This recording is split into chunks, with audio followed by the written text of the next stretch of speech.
Ukraine's navy claims it has sunk or disabled a third of all Russian warships in the Black Sea in just over 2 years of war. Dmytro Pletenchuk from the Navy said the latest strike on Saturday night hit the Russian amphibious landing ship Konstantin Olshansky, which was resting in dock in Sevastopol in Russia-occupied Crimea.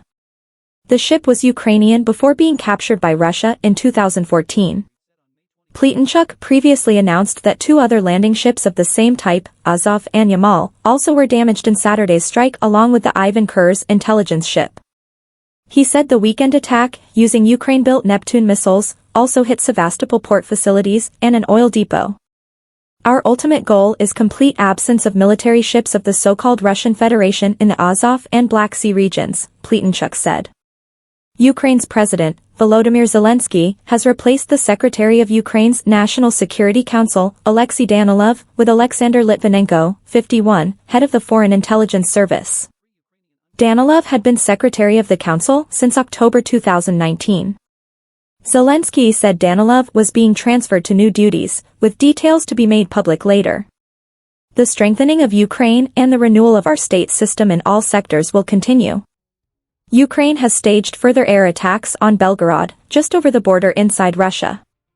The regional governor, Vyacheslav Gladkov, reported damage on the ground and claimed air defense engaged 18 incoming targets. NATO is considering shooting down Russian missiles that stray too close to its borders, Poland's Deputy Foreign Minister, Andrzej Sejna, has told Polish media outlet RMF24. Russia knew that if the missile moved further into Poland, it would be shot down. There would be a counterattack.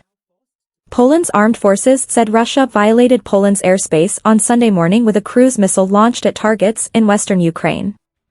Ukraine's government is flooding money into its defense industry, budgeting nearly $1.4 billion in 2024 to develop weapons at home, 20 times more than before Russia's full-scale invasion, the Associated Press has reported.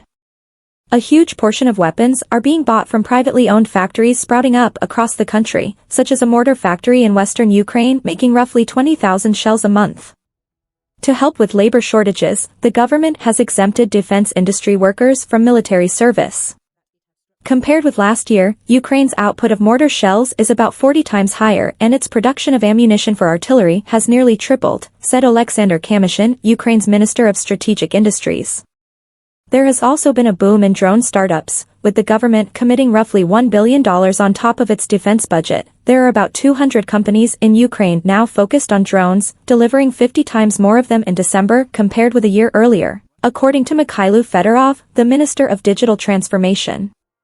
Ukrainian-made sea drones have proven to be an effective weapon against the Russian fleet in the Black Sea. Ukraine's surge in military spending has occurred against a backdrop of $60 billion in U.S. aid being held up by Congress and with European countries struggling to deliver enough ammunition. Ukraine couldn't defeat Russia without massive support from the West, said Trevor Taylor, a research fellow at the Royal United Services Institute, a London-based think tank. Ukraine is not capable of producing all the munitions that it needs for this fight. Ukrainian security officers arrested 2 people suspected of acting on behalf of Russia as they tried to blow up a railway line used to supply weapons to the front, the Security Service of Ukraine, SBU, said. The detainees, from the Kiev and Kharkiv regions, planted an explosive device by the line in central Poltava region and planned to detonate it remotely but were caught red-handed, the SBU said.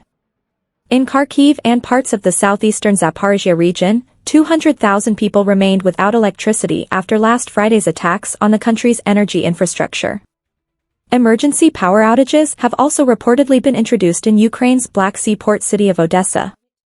Russia is trying to expand its forces in its own northwest, the UK's Ministry of Defence has said in an update, adding that most of Russia's troops remain dedicated to fighting in Ukraine.